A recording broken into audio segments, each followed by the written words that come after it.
तो दोस्तों आज हम फिर से आपके लिए लेकर आए हैं देश दुनिया की सभी ताज़ा बड़ी खबरें। फटाफट एक एक कर विस्तार से आज आपको बताएंगे, तो वीडियो को अंत तक जरूर देखें। दोस्तों वीडियो बनाने में हमें काफ़ी मेहनत लगी है, तो वीडियो को दिल से लाइक कर दीजिए। दोस्तों पहली खबर में आपको बता दें कि इस्लाम और मुसलमानों के खिलाफ धर्म संसद में बोलने वाले वसीम रिजवी को सुप्रीम कोर्ट से लगा बड़ा झटका।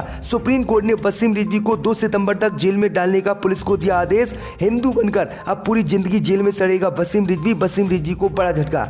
वहीं आपको बताएंगे दोस्तों कि गुलाम नबी आजाद 20 दिनों में करेंगे पार्टी का ऐलान, जम्मू कश्मीर के होंगे सीएम उम्मीदवार। वहीं आपको बताएंगे दोस्तों कि पाकिस्तान पर भड़का तालिबान, कहा अमरीकी ड्रोन पाक के रास्ते अफगानिस्तान में कर रहे हैं प्रवेश और करना चाहते हैं हम पर हमला। वहीं आपको बताएंगे दोस्तों कि सपा प्रमुख ने भाजपा पर निशाना साधते हुए कहा ट्विन टावर के दोस्तों के खिलाफ सरकार क्यों नहीं कर रही है कार्रवाई, बताए भाजपा। वहीं आपको बताएंगे दोस्तों कि उद्धव ठाकरे ने सीएम एकनाथ शिंदे को महाराष्ट्र में दी चुनौती, बोले हम असली शिव सैनिक शिवाजी पार्क में करेंगे रैली। वहीं आपको बताएंगे दोस्तों कि मुख्यमंत्री केसीआर की लोगों से अपील, कहा लोगों को भाजपा मुक्त भारत बनाने का संकल्प लेना चाहिए, तभी हम बचा सकते हैं देश। तो दोस्तों सभी खबरों को आपको एक एक कर बताने वाले हैं। वीडियो को लाइक कर चैनल को सब्सक्राइब कर दें और हमें कमेंट करके बताएं कि आपके जिले किस राज्य से हमारी खबरों को देख रहे हैं। इसी बीच पर तो दोस्तों अगली खबर की ओर, तो धर्म संसद में इस्लाम के खिलाफ बोलने पर वसीम रिजवी को लगा कोर्ट से बड़ा झटका। सुप्रीम कोर्ट ने 2 सितंबर तक सरेंडर करने का दिया आदेश। जी दोस्तों आपको बता दें ये बड़ी खबर सामने निकल कर आई दोस्तों कि इस्लाम और मुसलमानों के खिलाफ कथित भड़काऊ महासर से जुड़े हरिद्वार धर्म संसद मामले में आरोपी वसीम रिजवी को आज सुप्रीम कोर्ट से बड़ा झटका लगा है। सुप्रीम कोर्ट ने वसीम रिजवी को 2 सितंबर तक आत्मसमर्पण करने का निर्देश दिया है और पुलिस को सुप्रीम कोर्ट ने आदेश दिया है कि 2 सितंबर तक अगर वसीम रिजवी सरेंडर ना करे तो वसीम रिजवी को गिरफ्तार करके जेल में डालें, क्योंकि ये पैगंबर मोहम्मद साहब और इस्लाम के खिलाफ जहल उगल रहा है और देश में दंगे कराना चाहता है। दरअसल आपको बता दें कि पहले ही वसीम रिजवी के नाम से जाने वाले त्यागी फिलहाल चिकित्सीय आधार पर जमानत पर है। दरअसल आपको बता दें कि बीते दिनों इन्होंने अपने स्वास्थ्य खराब होने का हवाला देते हुए सुप्रीम कोर्ट से जमानत मांगी थी और सुप्रीम कोर्ट ने 3 महीने की इन्हें जमानत दी थी, लेकिन 3 महीने की जमानत पूरी हो गई, जिसके बाद ये फिर से सुप्रीम कोर्ट पहुंचे। लेकिन अब सुप्रीम कोर्ट ने इन्हें आगे जमानत देने से साफ इनकार कर दिया और पुलिस को आदेश दिया है कि सुप्रीम कोर्ट ने कि 2 सितंबर तक अगर वसीम रिजवी कोर्ट में सरेंडर ना करे तो इसे गिरफ्तार करें और इसे जेल में डालें। ऐसे व्यक्तियों का बाहर रहना बहुत खतरनाक है, क्योंकि ये इस्लाम और मुसलमानों के खिलाफ घृणा फैला रहे हैं। तो ये बड़ी अपडेट आई दोस्तों कि हिंदू बनने के बाद वसीम रिजवी की जिंदगी अब जेल में कटेगी। इसी बीच पर तो दोस्तों अगली खबर की ओर, तो गुलाम नबी आजाद 20 दिन में करेंगे पार्टी का ऐलान, जम्मू कश्मीर के होंगे सीएम उम्मीदवार। जय दोस्तों आपको बता दें कि कांग्रेस के पूर्व दिग्गज नेता गुलाम नबी आजाद जल्द अपनी पार्टी का ऐलान करने वाले हैं। इसके लिए उन्होंने 20 दिन का समय मांगा है। आजाद नेशनल पॉलिटिकल पार्टी का गठन करेंगे। इसके साथ ही अपनी पार्टी की ओर से आजाद सीएम पद के उम्मीदवार भी होने वाले हैं। वहीं दूसरी तरफ कांग्रेस की प्रदेश इकाई के पूर्व उपाध्यक्ष GM सरूर ने बात कही है। उन्होंने कहा कि ये एक सेकुलर पार्टी होगी जो कि हमारी विचारधारा है, साथ ही हमारे साथ आने वाले सभी लोग की भी यही विचारधारा है। नेता ने आगे ये भी कहा है कि गुलाम नबी आजाद के समर्थन में पार्षदों, पंचायत सदस्यों और ब्लॉक स्तर के नेता सहित कांग्रेस के 500 से अधिक प्रमुख नेता व कार्यकर्ताओं ने पार्टी से इस्तीफा दिया है। आगामी दिनों में आप देश भर के नेताओं को आजाद की पार्टी के साथ आते देखेंगे। भाई आपको बता दें कि जम्मू कश्मीर में 25 नवंबर को मतदान सूची की विशेष जाँच पूरी होने के बाद विधानसभा चुनाव होने की संभावना है, इसलिए आजाद का फोकस यहीं पर है। इसी बीच पर तो दोस्तों अगली खबर की ओर, मुख्यमंत्री केसीआर ने लोगों से की अपील, कहा भाजपा मुक्त भारत बनाने का संकल्प लेना चाहिए, तभी हम बचा सकेंगे देश। यह दोस्तों आपको बता दें कि तेलंगाना के मुख्यमंत्री के चंद्रशेखर राव ने सोमवार को केंद्र की मोदी सरकार पर तंज कसते हुए कहा है कि लोगों को 2024 में भारतीय जनता पार्टी मुक्त भारत बनाने का संकल्प लेना चाहिए। इसके साथ ही उन्होंने दावा किया है कि राष्ट्रीय स्तर पर भविष्य में किसानों की सरकार आएगी। राजधानी से 165 किलोमीटर दूर पेड़ापल्ली में एक सार्वजनिक सभा को संबोधित करते हुए केसीआर के नाम से लोकप्रिय के चंद्रशेखर राव ने प्रधानमंत्री मोदी को गोलमाल PM करार दिया है। केसीआर ने कहा है कि प्रधानमंत्री और केंद्र जो कुछ भी कहता है वह सफेद झूठ होता है।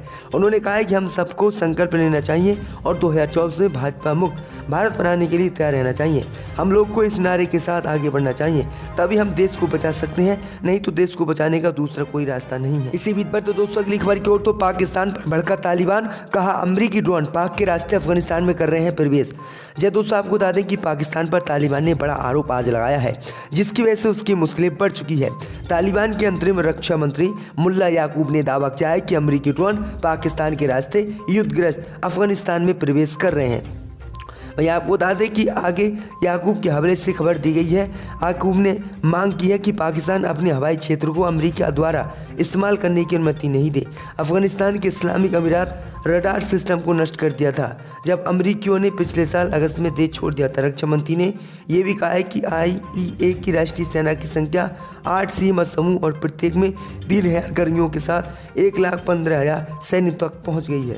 इसी बीच पर तो दोस्तों अगली खबर की ओर तो सुप्रीम कोर्ट ने खारिज की राफेल मामले में स्वतंत्र जांच की मांग वाली याचिका। जब दोस्तों आपको बता दें कि सुप्रीम कोर्ट ने सोमवार को राफेल मामले की कोर्ट की निगरानी में स्वतंत्र जांच की नई याचिका को खारिज कर दिया है।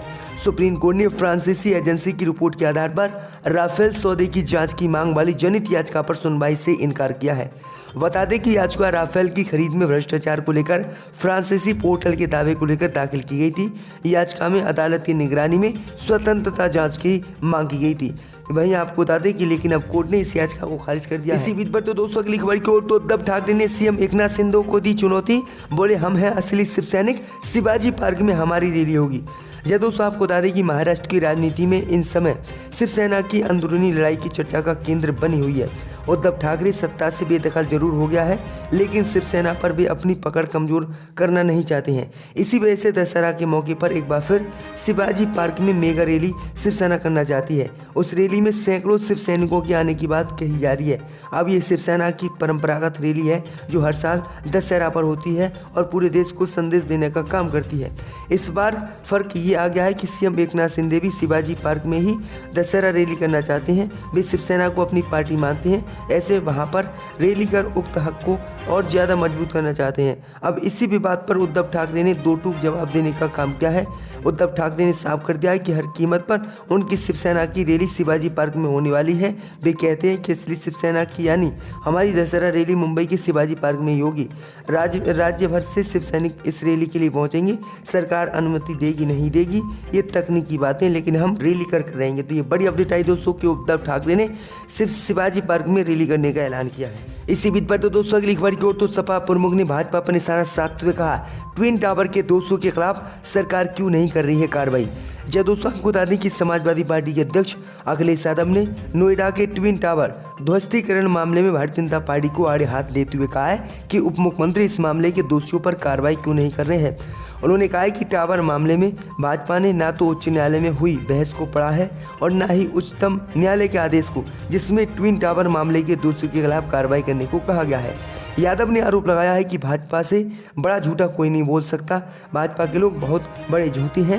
गौरतलब है कि रविवार को उप मुख्यमंत्री केशव प्रसाद मौर्य ने कहा था कि नोएडा का Supertech twin tower Akhilesh Yadav और सपा के शासनकाल के भ्रष्टाचार और अराजकता की नीति का जीवंत प्राण है। आज मुख्यमंत्री योगी आदित्यनाथ जी के नेतृत्व में भाजपा की सरकार में सपा के भ्रष्टाचार की मार रहेगी। ये है न्याय, यही है सुशासन। इसी पर अखिलेश यादव ने जवाब दिया कि जब अगर इसमें भ्रष्टाचार किया गया है तो आप दोषियों पर कार्रवाई क्यों नहीं कर रहे हैं और आप इन्हें जेल क्यों नहीं डाल रहे हैं, सरकार आपकी है। इसी बीच पर तो दोस्तों अगली खबर की ओर तो कांग्रेस पार्टी ने बेरोजगारी और महंगाई को बताया मोदी सरकार के दो भाई। जब दोस्तों आपको बता दें कि कांग्रेस ने महंगाई के मुद्दे को लेकर केंद्र की मोदी सरकार पर निशाना साधते हुए दावा किया है कि जनता महंगाई और बेरोजगारी से परेशान है, लेकिन सरकार पूरी तरह मौन है। पार्टी प्रवक्ता गौरव वल्लभ ने यह भी दावा किया है कि बेरोजगारी और महंगाई नरेंद्र मोदी सरकार के दो भाई हैं। कांग्रेस ने 4 सितंबर को दिल्ली के रामलीला मैदान में प्रस्तावित महंगाई पर हल्ला बोल रैली से पहले सोमवार को देश के 22 शहरों में ये संवाददाता सम्मेलन आयोजित किया था। वल्लभ ने यहाँ संवाददाताओं से कहा कि मोदी सरकार के भाई बेरोजगारी और महंगाई है। लोग बेतहाशा महंगाई से परेशान है। 20 से 24 वर्ष आयु वर्ग के 42% लोग बेरोजगार हैं। मोदी सरकार मौन है। उनका कहना है कि CMI के आंकड़ों के अनुसार बेरोजगारी दर 8% बनी हुई है। तो ये बड़ी अपडेट आ रही, बड़ी बातें इन्होंने कही हैं। इसी बीच पर तो दोस्तों अगली खबर की ओर तो NCP प्रमुख शरद पवार का प्रधानमंत्री पर आरोप, कहा केंद्र ने अपना कोई वादा नहीं किया पूरा। जय दोस्तों आपको बता दें कि राष्ट्रवादी कांग्रेस पार्टी के अध्यक्ष शरद पवार ने प्रधानमंत्री मोदी नीति केंद्र सरकार पर निशाना साधते हुए दावा किया है कि उनकी सरकार ने अपना एक भी वादा पूरा नहीं किया है। पवार ने ठाणे में पत्रकारों से कहा कि भाजपा का मकसद केवल छोटे दलों को सत्ता से बाहर करना है। ठाणे मुख्यमंत्री एकनाथ शिंदे का गढ़ माना जाता है। पवार ने आगे कहा कि केंद्र सरकार ने 2024 के आम चुनावों के समय कई वादे किए, लेकिन पूरा एक भी नहीं किया। प्रधानमंत्री ने देश के हर एक नागरिक को मकान देने का वादा किया था, लेकिन सरकार उसे पूरा नहीं कर पाई। राकांपा प्रमुख ने भाजपा की आलोचना करते हुए दावा किया कि वह सत्ता में आने के लिए जांच एजेंसियों का इस्तेमाल करती है। गौरतलब है कि इस साल जून में शिवसेना विधायक एकनाथ शिंदे और 29 अन्य विधायकों ने पार्टी नेतृत्व के खिलाफ विद्रोह कर दिया था, जिससे उद्धव ठाकरे नीति महाराष्ट्र सरकार की गई थी। इसके बाद शिंदे ने भारतीय जनता पार्टी के साथ मिलकर राज्य में सरकार का गठन किया था।